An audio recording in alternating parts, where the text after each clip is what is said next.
तवकथामृतं तप्तजीवनं कविभिरीडितं कल्मषापहं श्रवणमङ्गलं श्रीमदाततं भुवि गणन्ति भूरिराज.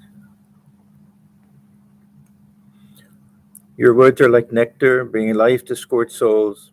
They are praised by poets and remove all sin. They are auspicious to hear, wonderful and exalted. Those who spread these words throughout the world are truly giving souls.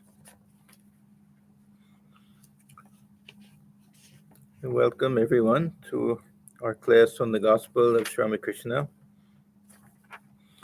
We're on page 392 towards the bottom, and the date is Sunday, February 14th, 1884. The chapter is The Master and His Injured Arm.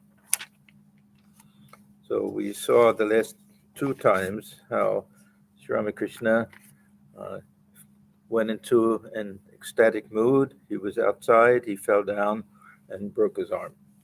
And it's a very painful type of thing. Doctors are coming and putting on a splint and a bandage and other things. Okay, to M. We'll find out that this was a very, very significant event, this breaking of his arm in his mind about the change of his spiritual attitude. To M. Since my arm was injured, a deep change has come over me. I now delight only in the Nara Leela, the human manifestation of God, Nitya and Leela. The Nitya is the indivisible Satchidananda, and the Leela or sport takes various forms, such as the Leela as God, the Leela as the deities, the Leela as man, and the Leela as the universe. This is very typical language that Sri Ramakrishna uses, this idea of Nitya and Leela, the absolute and the relative. But this Leela, of course, gives this idea of some type of sport and play. So Thakur's idea was that we're looking at the same thing from two different angles, that's all. Not that one is illusory and the other is real. They're both real for him. And one is the transcendent absolute reality, and the other is the relative point of view. We have the same thing even with the Shankaracharya. This is Pratibhasika level and Vyavaharika level, that we can look at something as pure being, we can look at it with attributes, but it's one and the same. We're looking at it just from two different points of view.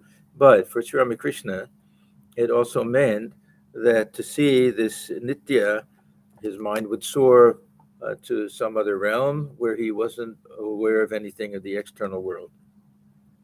So what he's saying, and he mentioned earlier and other times that Divine Mother was telling him, he felt the Divine Mother was telling him that you don't have to see me in that ecstatic mood where everything else disappears and you have different visions. So that this Nitya state for Sri Ramakrishna is not necessarily this Nirvikalpa Samadhi or anything. That for him, it's that state of bhava also.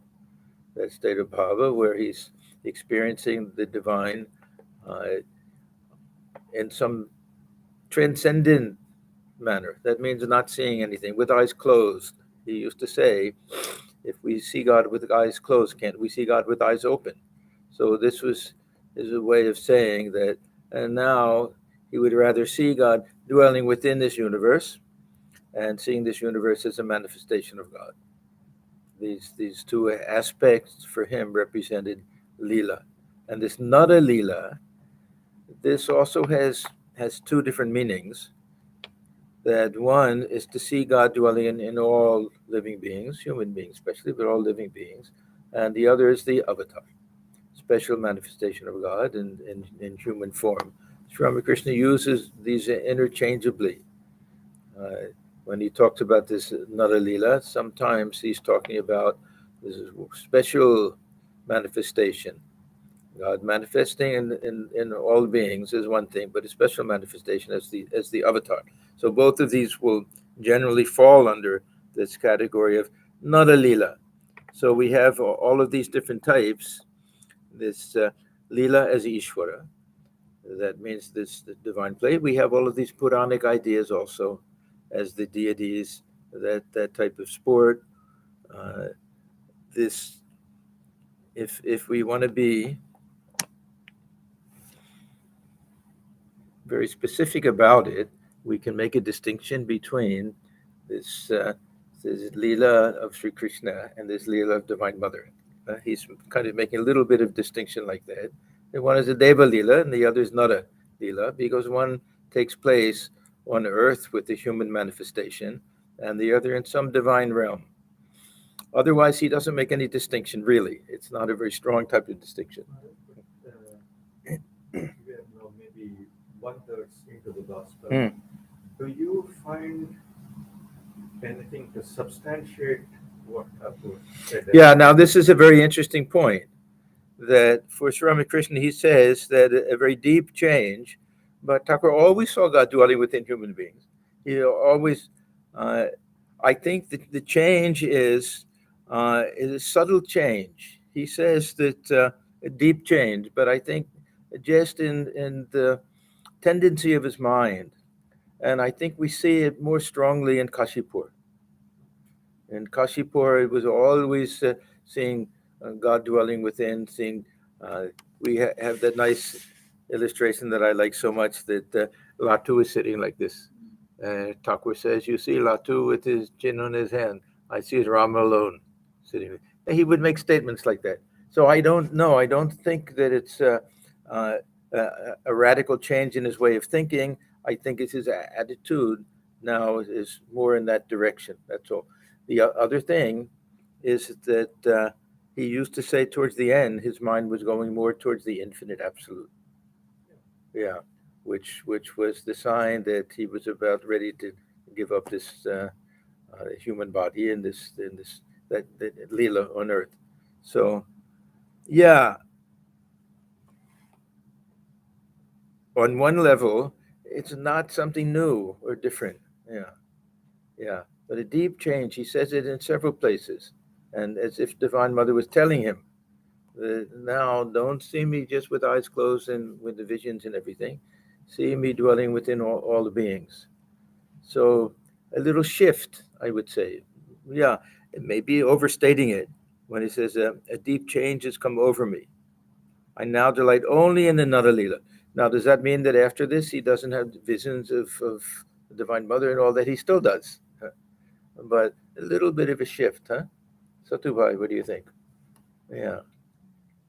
But for him, this is a real historical point where he can say that after that happened, after I broke my arm, and he really felt that this was a sign from Divine Mother.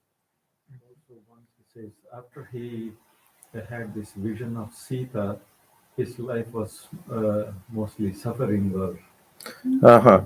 Yeah. So many different. Yeah. If we really want to examine all of the different visions and experiences and how it changed his spiritual attitude, yeah, he did go. can we trace anything like that? We can do it. We may be wrong. It may be our guess. It is not evident anyway. At least. Yeah, I think no. I think we can see trends that after Totopuri left and he came down. They say that the tendency of his mind was to go right back into Nirvikalpa Samadhi. That lasted for a long time until the devotees started to come. So I think he did go through these slightly different changes in periods. Huh? And he always credits Vaishnav Charan for this. Vaishnav Charan was a good friend. Huh? He was a spiritual leader, and Thakur respected him very much. The tradition that he was a leader of was a little bit sketchy. They did a little bit of wine drinking and other things, but still, Thakur was very respectful towards him. So he says, Vaishnav Charan, used to say that one has attained perfect knowledge if one believes in God sporting as man. Yeah, so Thakur, this is not new for him, right? But this idea of perfect knowledge. I wouldn't admit it then, but now I realize that he was right. Vaishnav Charan light pictures of man expressing tenderness and love. Yeah, this Karta Bhaja sect, this Karta means the guru mostly. They prefer to see God dwelling in human form as the guru. It seems to be the tendency that they had, even though a lot of it was this Radha Krishna Leela and everything. To Manilal. It is God himself who is sporting in the form of man. It is he alone who has become Mani Malik. The Sikhs teach, thou art Satchidananda. Yeah, this of course is very, very standard Vedanta. It's not a new idea or anything. It is just he feels that it represented a little shift in the direction that his mind was taking. Now and then, man catches a glimpse of his real self. Now, just to go back one more time, this idea of God dwelling within man uh, was the idea that inspired Swamiji more than any other idea.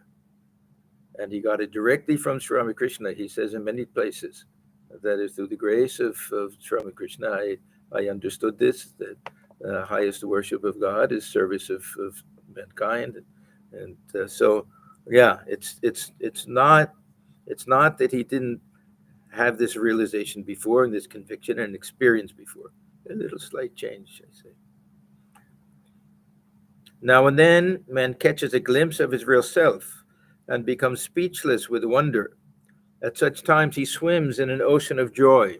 It is like suddenly meeting a dear relative. To M. The other day, as I was coming here in a carriage, I felt like that at the sight of Babu Ram. Babu Ram, Swami Premananda, Sri Ramakrishna felt was the purest of all the disciples, pure to his very bones.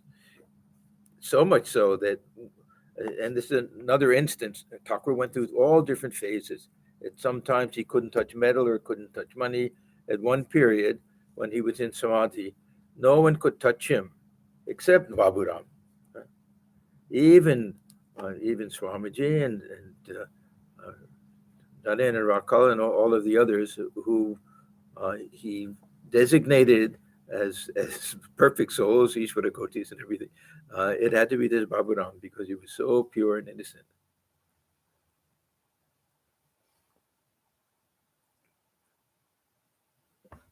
The other day, as I was coming here in the carriage, I felt like that at the sight of Baburam. When Shiva realizes his own self, he dances about in joy, exclaiming, "What am I? What am I?"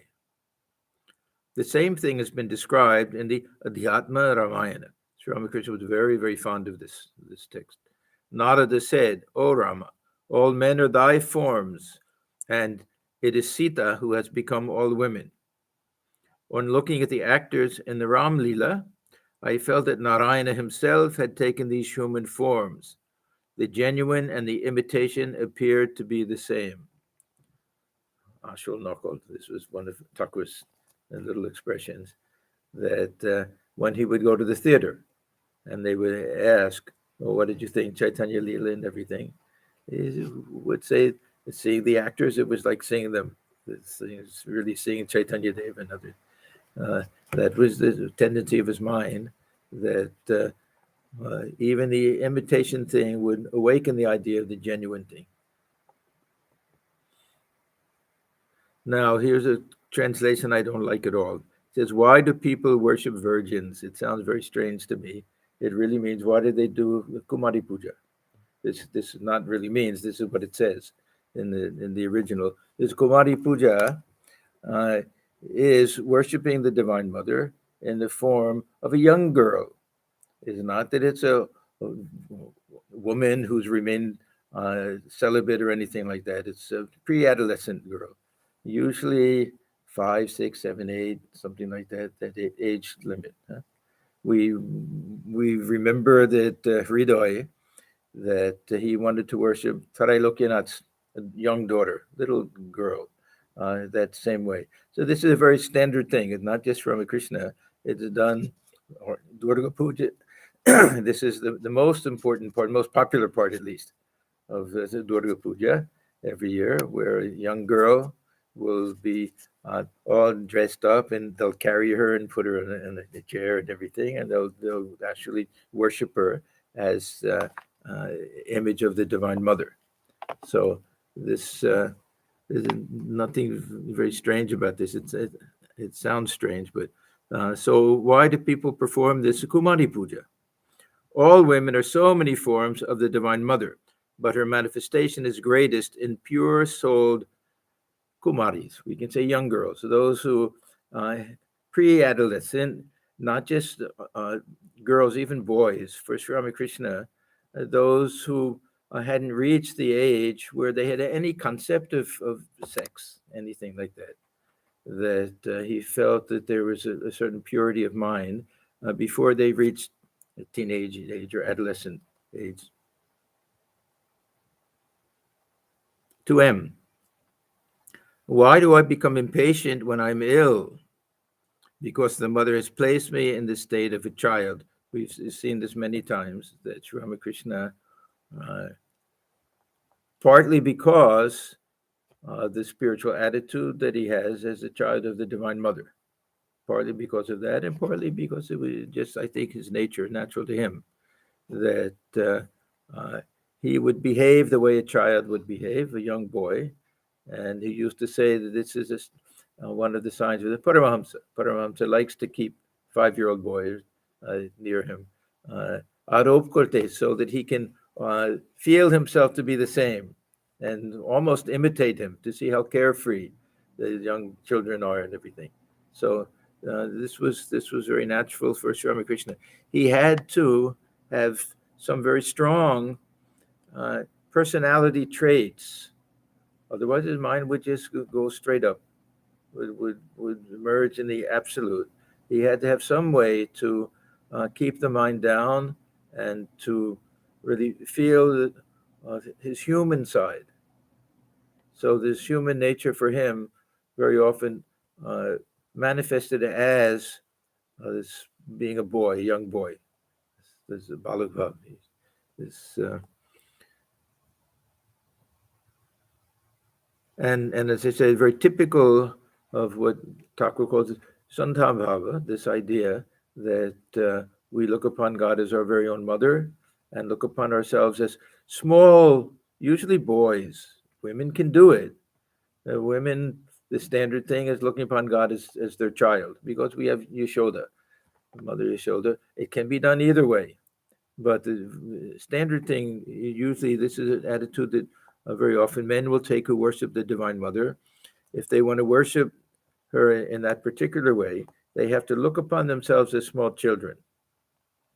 This is the distinctive feature of this concept of bhava, that it involves equally a concept of God and a concept of ourselves.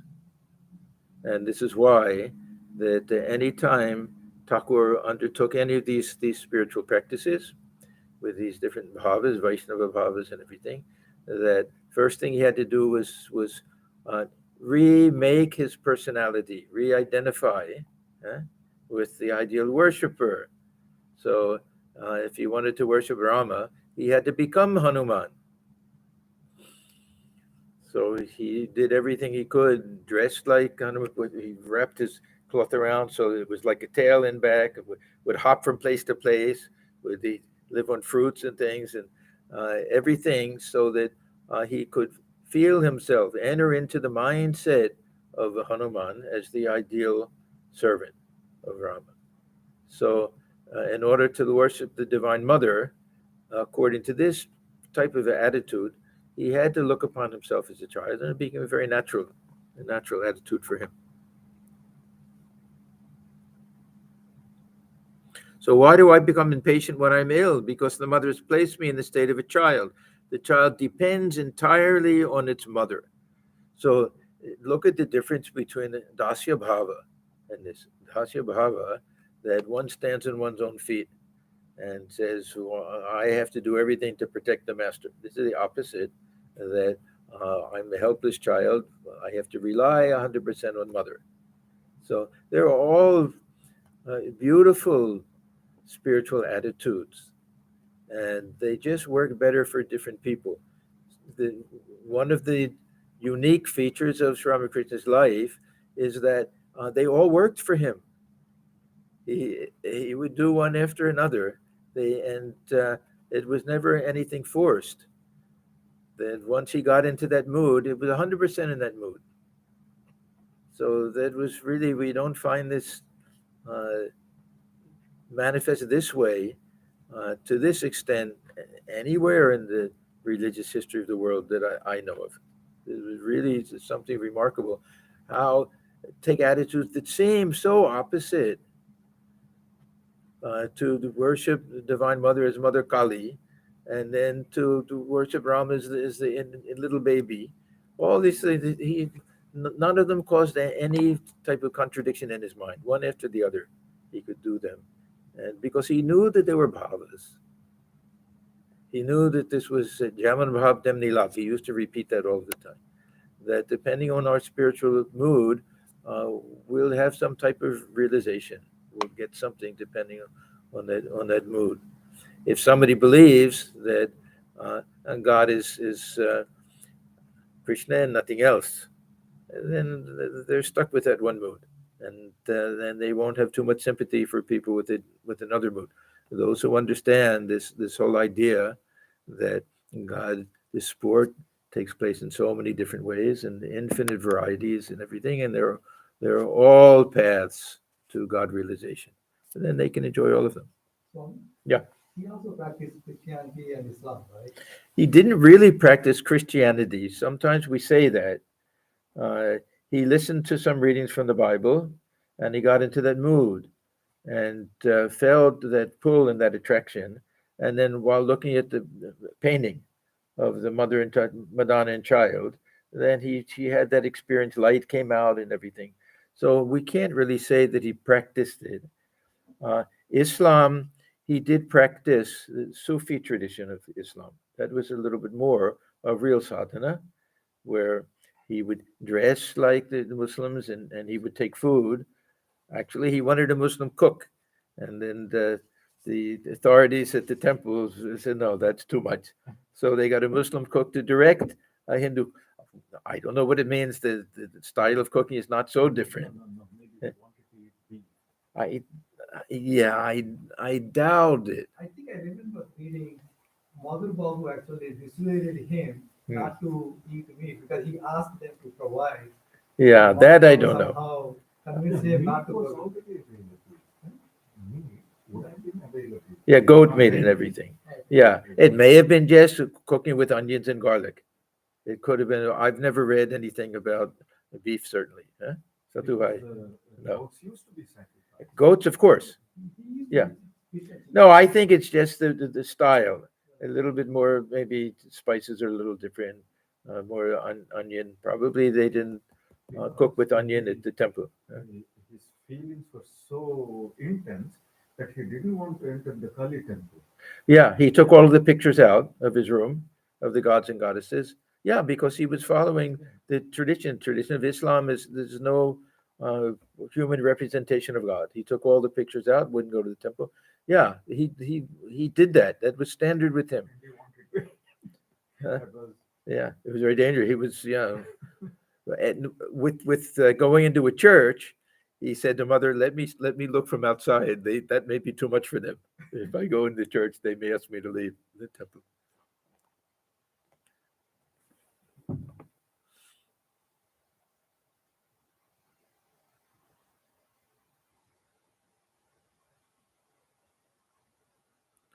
The child depends entirely on its mother. The child of the maidservant, when he quarrels with the child of the master, says, I shall tell my mother. I was taken to Radha Bazar to be photographed. It had been arranged that I should go to Rajendra Mitra's house that day. I heard that Kesha would be there. I planned to tell them certain things, but I forgot it all when I went to Radha Bazar. I said, O mother, thou wilt speak, what shall I say? Now, this was, uh, I mean, there were certain things that I think, especially after his first vision of Mother Kali, that became standard with him. This idea that she was the real operator and he was like a machine. That this, I think, was something that remained, throughout. Sometimes he would have different moods, but uh, almost always after the different spiritual disciplines and things, he would fall back to looking upon God as mother. That seemed to be the kind of default setting for him. And this idea, this because really on some level, Ram Prasad was his ideal. And this was his attitude, and he got from all of the songs. Yeah, Kamalakanta is also very similar things, but a typical attitude. But he really almost looked upon Ram Prasad as his prototype.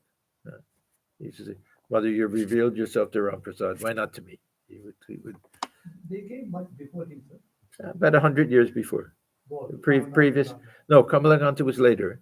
Ram Prasad was the earlier century, but both were before him. Yeah, I mean, Kamalakanta was, huh? Are they considered as saints or something? Yeah, poet saints, you can say. Yeah, poet saints. Ram Prasad, for sure, that he had so many visions of the mother and wonderful death. He waited out the Ganges of waist high and or chest high and everything passed away. Yeah, so many visions of Divine Mother. So yeah, yeah. So a poet saint, you can say. Yeah, like Kabir, Tulsidas. And, I have not the nature of a Jnani. He considers himself great. Now, Jnani can either be someone on the path of knowledge or someone who's attained wisdom. Here, it'll have to be somebody on the path. Maybe they've attained some type of wisdom, but the real Jnani will have no ego either. So this is a little bit, we have to take it in that sense, that he considers himself great. He says, what? How can I be ill? Kawar Singh once said to me, Kawar Singh, there was a whole community of Sikhs that used to visit Sri Ramakrishna, that they stayed in Barakpur, and there was a whole division. They were all soldiers, and Thakur loved them, and they were very, very devoted to him. They would all come as a group. There was one instance where, and if they were all marching and along and they could see the Dakshineswar, they would stop. There was one instance when they all wanted to stop and make pranam, and the head of the battalion, Englishman, he said, "No, you can't do that." And then somebody warned him. He said, "You let them do that, otherwise they'll kill you." Yeah. So he was very, and this Kawar Singh was, I guess, one of the spiritual leaders of their group. Thakur liked him very much. They had a lot of conversations together. They also, I guess, from time to time had to be in that magazine compound north of the temple, so he would see them then. And yeah, there are a lot of nice things. There's a very nice article by Swami Prabhanandaji, I think, about Sri Ramakrishna and the Sikhs. I gave a talk once on it. It was very nice. There's so many nice incidents. So Kaur Singh once said to me, "You still worry about your body, but it is my nature to believe that my mother knows everything. It was she who would speak at Rajendra Mitra's house. Hers are the only effective words. One ray of light from the goddess of wisdom stuns 1,000 scholars. The mother has kept me in the state of a bhakta, a vijnani." Now, this is also interesting because I think it's one of the few times when Thakur equates the two words, a bhakta and a vijnani. Usually he'll talk about them separately. For him, the vijnani is someone who's had the highest realization. He's gotten to the roof. He's realized that perfect oneness. He's transcended everything. that nothing, this whole universe disappears in that state and comes back down. And usually he talks about two different types of vijnanis. The one is the follower of the path of knowledge, and he keeps the ego of knowledge, and he talks about Shankaracharya. And the other is follows the path of devotion and keeps this ego of devotion. And that ego of devotion can manifest in dozens of different ways. A child of God, servant of God, it doesn't matter, depending on what one's spiritual attitude is. So is every a vijnani a bhakta? In a larger sense, but still we have that distinction. Say Shankaracharya, he had his devotion, of course, but coming down from that state, everything will be soham, and this is the universe is a little bit like a dream. He can he could still write beautiful hymns and things like that, but the ego of the jnani, Thakur used to say, is different. That he has his own type of ego, the ego of the bhakta, but they're both vijnanis. They're both free souls, realized souls. We can say jivan muktas or even higher. They're perfect souls, but they have to have a certain type of ego to live in the world. And if they're devotees, it's this devotional type of ego. If they're jnanis, it can be that ego that I'm one with that absolute reality. That can be their type of ego. But it's interesting here that he says the mother has kept me in the state of bhakta, of vijnani. That is why I joke with Rakal and the others. Had I been in the condition of a jnani, I couldn't do that. Now, joke with Rakal. This really means joking. And even some off-color jokes and things, we don't know exactly what it was, but he would have them in stitches. They would just be rolling on the ground in laughter. We don't know exactly what he would do. And mimicry and everything. He could do all these sorts of things. He prayed to the mother, don't let me become a dry jnani and a dry sadhu. And that prayer was really answered in his life. Had I been in the condition of a jnani, I couldn't do that. In this state, I realized that it is the mother alone who has become everything. I see her everywhere.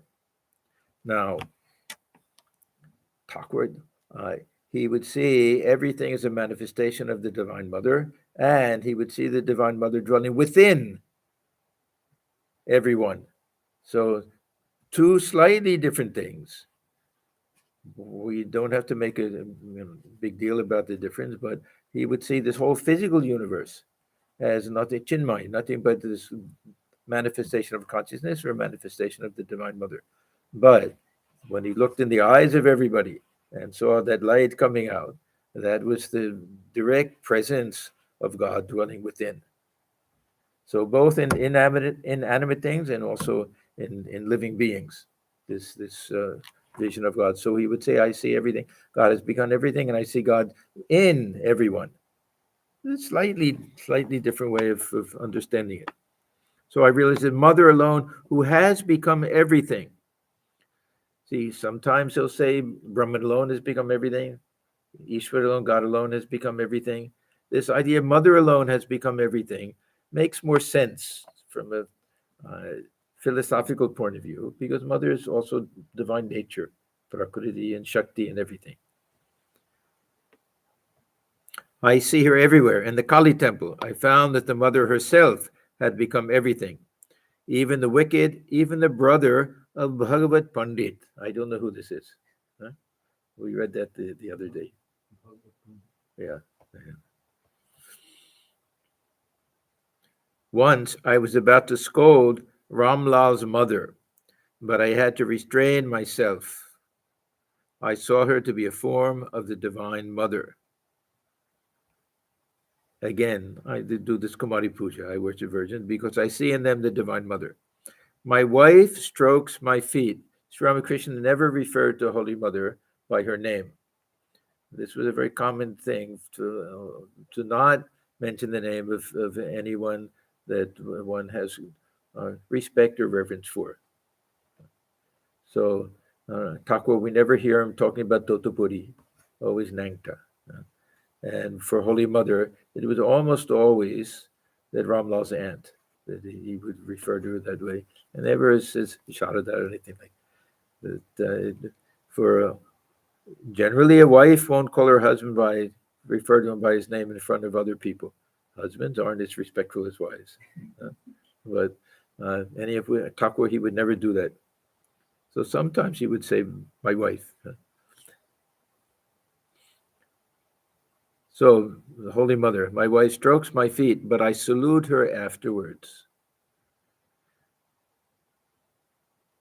You salute me by touching my feet, but had Hridai been here, who would have dared to touch them?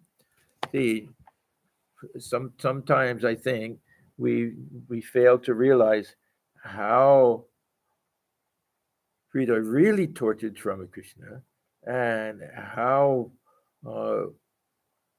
terrified he was of him. When Holy Mother came that one time and Hridai insulted her and she said that she's leaving, we sometimes think, how is it possible that Thakur allowed that to happen? Why didn't he stop? I think we really don't understand that he was mortified, that he was really, this Hridai would just absolutely torture him. He said he tortured him to such an extent, not physically, that he wanted to drown himself in the Ganga. His Nephew, but they were the same age, more or less the same age. Yeah, within a year, I think, something like that. Yeah. But he was big and strong and not very smart. And in the beginning, did tremendous service, but then got very proud. There's sometimes these attendants that they'll get all puffed up and everything, and he was very controlling.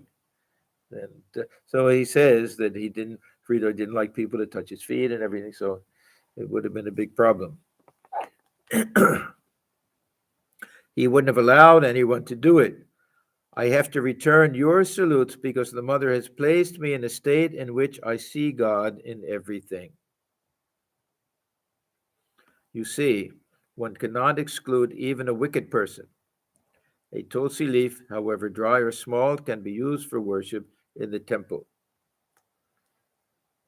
Now, how do we say God dwells within the wicked person? That's consciousness. That's the real self within, and not so much all the coverings. Coverings, we can say it's also part of that lila, but if we're talking about really the divine presence within, equally within everyone, only the manifestation of sattva will be different in these great souls. That's a question of the physical makeup, mind, mental makeup, and everything. It's how pure-hearted they are and how loving and everything.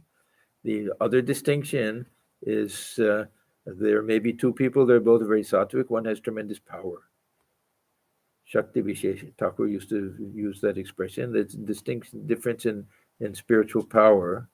We've had many great souls in this world who have had God realization. We don't know much about them, or they had a small following, something like that. And then some others that millions, hundreds of millions of people will worship them within 100 years of their passing. Some type of power, spiritual power is there. Okay, that's the end of that day. Then we go to Sunday, March 2nd. So this is, so a week has gone by. Yeah, now we're going back to M coming on weekends. We had that long period, I think 24 days or something, when he was with him. Sunday, March 2nd, 1884. Sri Ramakrishna was sitting on the small couch in his room, listening to devotional music by Trailokya Sanyal of the Brahmo Samaj. He had not yet recovered from the effects of the injury to his arm, which was still supported by a splint. Many devotees, including Narendra, Surendra, and M, were sitting on the floor. Narendra's father, a lawyer of the High Court of Calcutta, had passed away suddenly. He had not been able to make provisions for the family, which consequently faced grave financial difficulties. The members of the family sometimes had to go without food. Narendra was therefore passing his days in great anxiety. Some of you, I know, have seen the ancestral home of Swamiji. They were a very well-to-do family. It was a big joint family, something 55 rooms or something. It was a huge place. And his father made a good living, and everything seemed fine.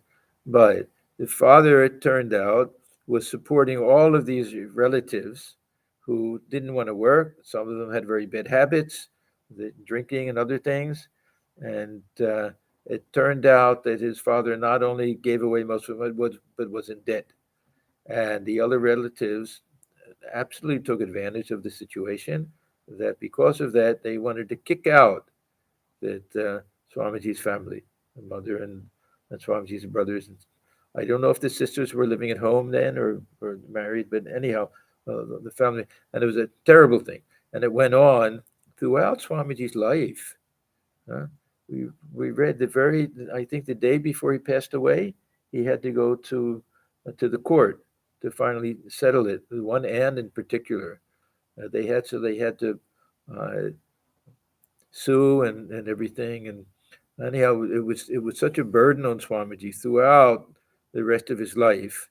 Uh, First of all, trying to get a job, and for some reason, uh, I mean, he was qualified, but he didn't have his degree yet. He didn't have a law degree. He was still working on it.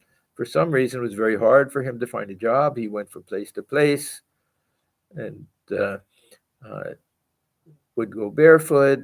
He would lose his shoes, and it was a terrible period. And he would go without food. Uh, he would go home. His mother would ask, "Did you eat something today?" And he would lie. "Yeah, I took something. So you can all eat whatever's there," so that the others would have something to eat.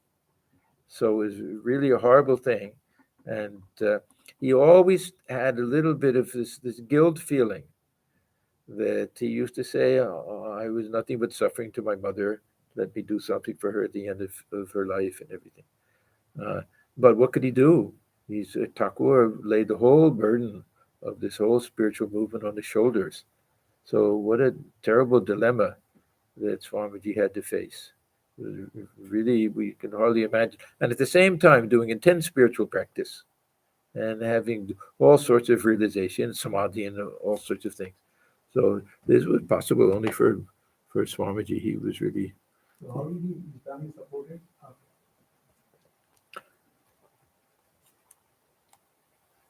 Others helped. Uh, I am and a few others would give a little bit of money. Finally, the lawsuit was settled. This Maharaj of Khetri, he used to give money every month. M secretly would give a little money. And yeah, then from the West, some maybe Josephine McLeod and Sarah Bull, that they also helped out. But Thakur blessed them. He blessed Swamiji that your mother and family will never want for simple food and clothing. So that was more or less when the Maharaj of Khetri passed away. That was a big blow because that money stopped also. No one kept that up.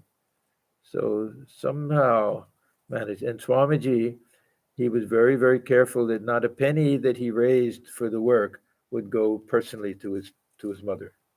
So none of that could be used. All of that, he handed everything over to uh, Rakal, Swami Brahmananda, for the work. So somehow they managed. His other two brothers were never very successful. I don't know. I don't know how long she lived afterwards. Does anyone remember? She outlived Swamiji, of course. Anyhow, somebody. No. So this was a terrible period for Narendra, and he found out who his real friends were also, and many of them just kind of gave him up, and all sorts of rumors came about. He was keeping bad company, all sorts of things. It was just a horrible period for him. Can hardly imagine. But Thakur never lost faith in him. Somebody, they were gossiping about him, this and that, And he said, "Don't you talk about my Narendra that way in front of me. You have to."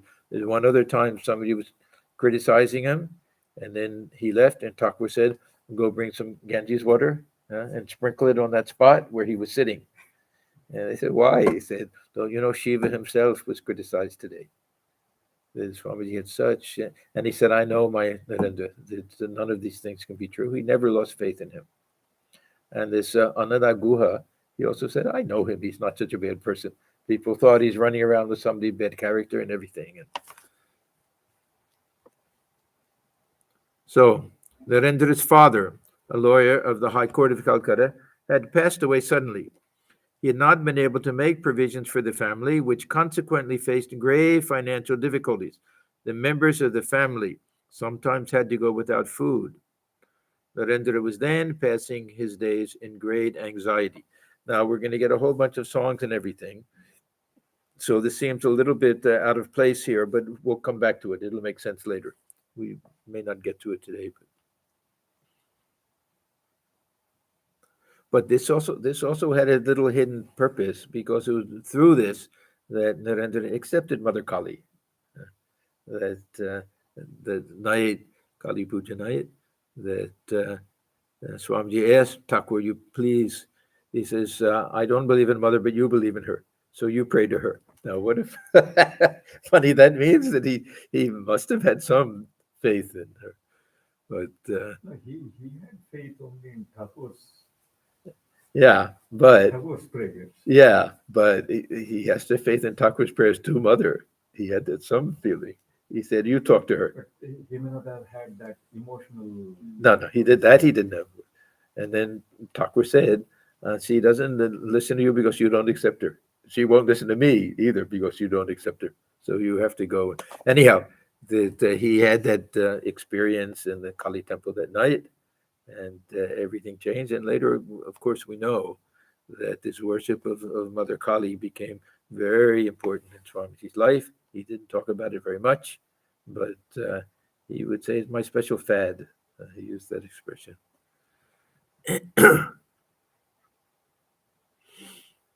Trailokya sang about the Divine Mother. "O Mother, I hide myself in thy loving bosom. I gaze at thy face and cry out, Mother, Mother. I sink in the sea of bliss and am lost to sense in yoga sleep. I gaze with unwinking eyes upon thy face, powerless to turn away. O Mother, I am terrified by this world. My spirit trembles and cries out in fear. Keep me, sweet Mother, in thy loving bosom. Cover me with the spreading skirt of thy love." These are probably his own songs, his own compositions. He started writing about the Divine Mother after coming to Sri Ramakrishna. At least one of them we know is his. The master shed tears of love and cried out, "Ami, Ami." Trailokya sang again, "O Lord, destroyer of my shame, who but thyself can save the honor of thy devotee? Thou art the ruler of my soul, my very life's support, and I, thy slave forevermore." He continued, "Seeking a shelter at thy feet, I have forever set aside my pride of caste and race, O Lord, and turned my back on fear and shame. A lonely pilgrim on life's way, where shall I go for succor now? For thy sake, Lord, I bear men's blame. They rail at me with bitter words and hate me for thy love of thee. Both friends and strangers use me ill. Thou art the guardian of my name. Thou mayest save or slay me, Lord. Upon the honor of thy servant rests, O Lord, thy name as well. Thou art the ruler of my soul, the glow of love within my heart. Do with me as it pleases thee." Once more he sang, "Lord, thou hast taken me from home and made me captive with thy love. Shield me forever at thy feet, O thou beloved one. Upon the nectar of thy love, feed me both day and night, and save Prem Das, who is thy slave." That was his pen name, Prem Das. Then the master again shed tears of joy. He sang some lines from a song of Ram Prasad. Glory and I don't think this the Brahmos they sang these Ram Prasad songs or anything. So it must have been his composition. So the master again shed tears of joy. He sang some lines from a song of Ram Prasad. Glory and shame, bitter and sweet, are thine alone. This world is nothing but thy play. Then why, O blissful one, dost thou cause a rift in it? Addressing Trailokya, the master said, Ah, how touching your songs are. They are genuine. Only he who has gone to the ocean can fetch its water. Thakur was very fond of Trailokya. Trailokya sang again, Thou it is that dancest, Lord, and thou that singest the song. Thou it is that clappest thy hands in time with the music's beat. But man, who is an onlooker merely, foolishly thinks it is he. Though but a puppet, man becomes a god if he moves with thee. Thou art the mover of the machine, the driver of the car. But man is weighted down with woe, dreaming that he is free. Thou art the root of everything, thou the soul of our souls. Thou art the master of our hearts. Through thine unbounded grace, thou turnest even the meanest sinner into the mightiest saint. The singing came to an end, and the master engaged in conversation with the devotees. Master. God alone is the master, and again, he is the servant. Now, this goes against everything with this idea of the bhav and relationship, where we identify fully with the servant and God is completely the master. But from this highest point of view, this is that play. It's not a lila, it's a play. God himself has become both the mother and the child. So this is from the very highest point of view. God alone is the master. Again, he is the servant. God dwelling within, identified with this human body, and looks within and sees that divine presence and worships it as a God. With all that play. This attitude indicates perfect knowledge. At first, one discriminates, not this, not this. That means, first, we have this feeling of separation, that I'm one thing and God is something else. And then we try to remove all of the outer coverings to find out the real nature of the self. So at first, one discriminates, not this, and feels that God alone is real and all else is illusory. So this Brahma Satyam Jagat Mithya for Sri Ramakrishna, this represents a stage in spiritual practice. He says this is for the sake of sadhana. This is for the sake of climbing. This belongs to the stairs, to the ladder stage. He doesn't take this as a final position. At first, one discriminates, not this, and feels that God alone is real and all else is illusory.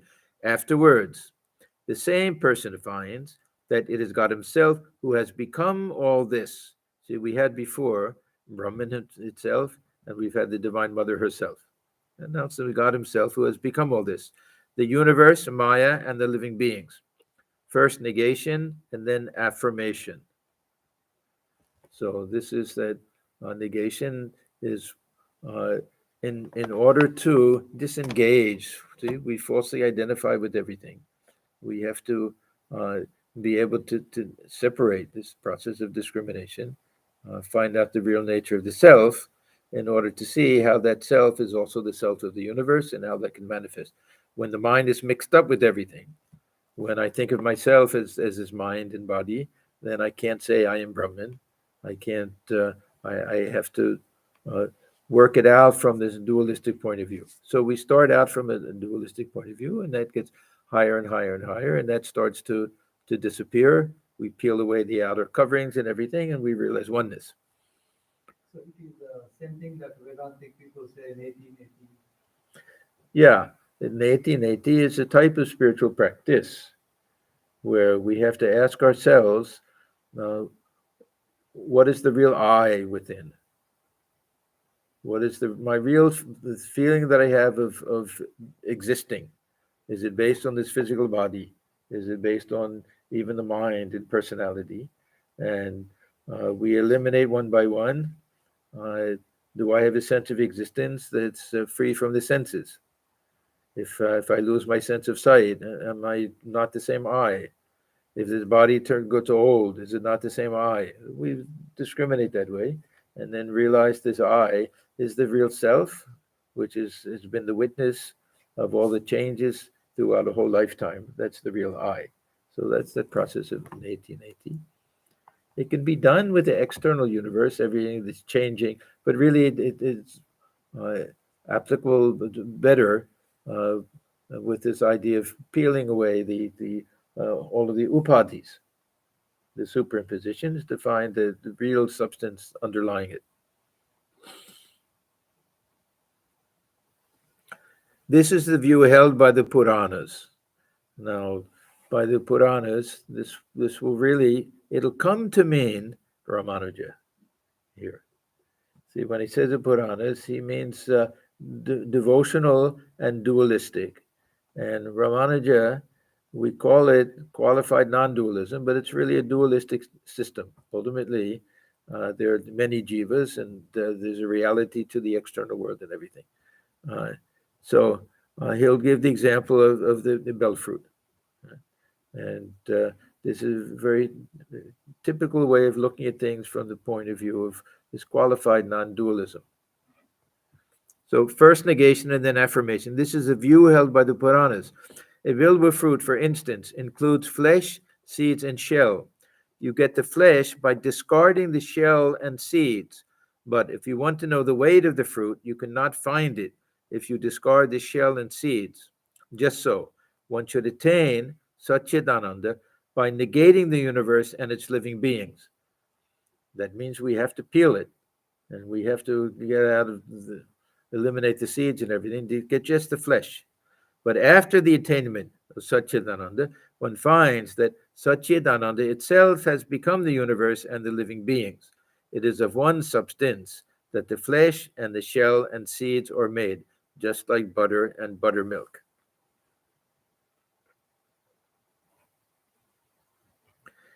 It may be asked, how has Satchidananda become so hard?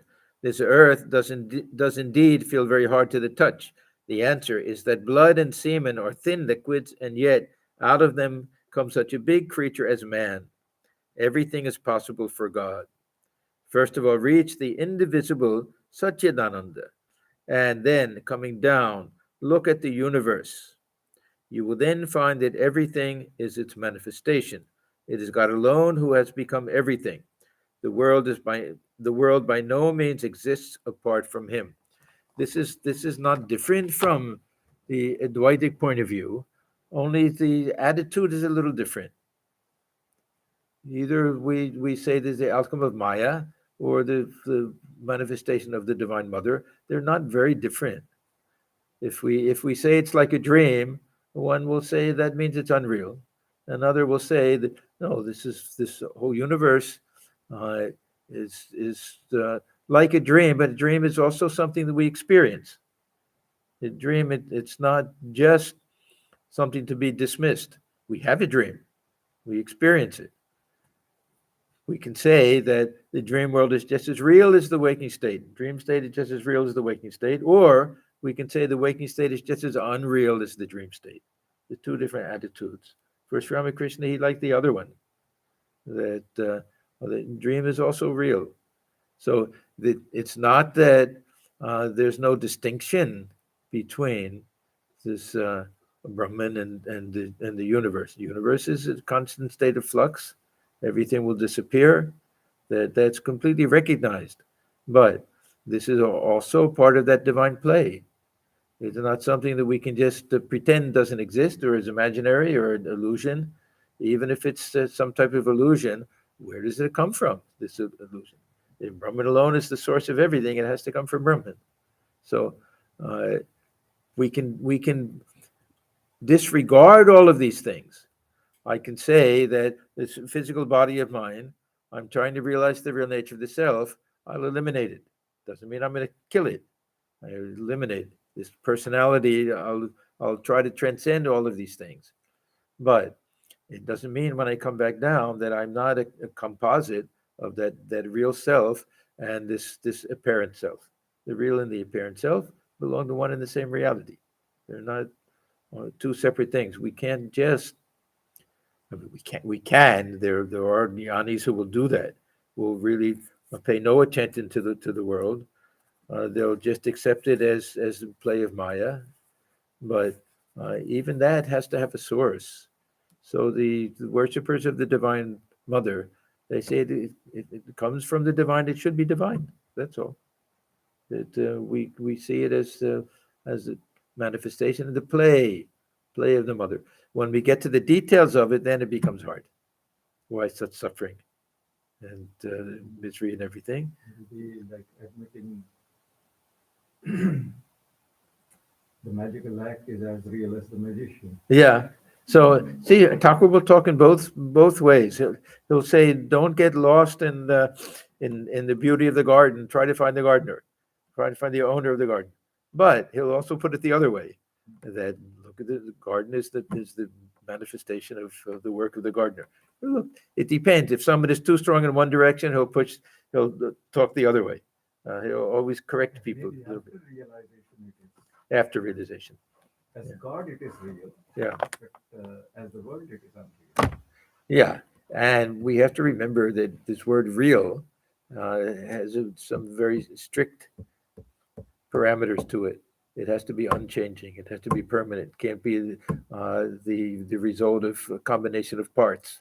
Can't be the effect of any cause. It has to be absolute. So even the dualists can say this world is not real from that point of view, but it has a reality. Anyhow, these are all not so much philosophical differences as the emphasis is different, I think. Okay, we can stop here then. This is the bottom of page 395.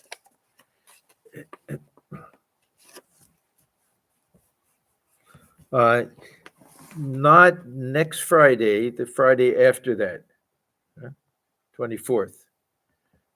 Instead of our regular gospel class, we have a special guest visitor speaker, this Swami Sarvanandaji, who belongs to a different order, this Kailash Mutt. He will be coming here and he'll be speaking on, we sent out a notice already, but he'll be speaking on Bhakti Yoga as found in the Bhagavad Gita. And it'll be from 7:30. It'll start at 7:30, not 8. And he'll speak for an hour. There'll be a half hour for question and answer. And then we'll have some refreshments for people afterwards. So just keep that in mind. He is an elderly person. Or Yes. Elderly, like me, probably. Yeah, he doesn't look that old. He had his sannyasi. No, like probably in 70s. Do you know? Huh? He has a nice beard. Yeah. He looks like he's around in his 70s. I spoke to him on the phone the other day from Uttarkashi. He sounds very, very nice. And you can see the YouTube. He has some things. He gave a talk in New York. In New York, yeah, on Karma Yoga. Yeah. So our Swami, so if you want a good recommendation, our Swami Sarva Priyanandaji likes him very much and invited him there and everything. So, and next Friday, where am I next Friday? I'm here? No. Yeah. Om Niranjanam Nityamanantarupam Bhaktanakam Bhaturavikraham Vai Ishavataram Parameshamididyam Tam Ramakrishnam Shirasa Namah. We bow our heads before Sri Ramakrishna, who is stainless, of infinite nature, whose heart melts in sympathy for his devotees, who is an embodiment of the divine and the Supreme Lord, and ever worthy of our worship. Om Shanti, Shanti, Shanti. Peace, peace, peace be unto all.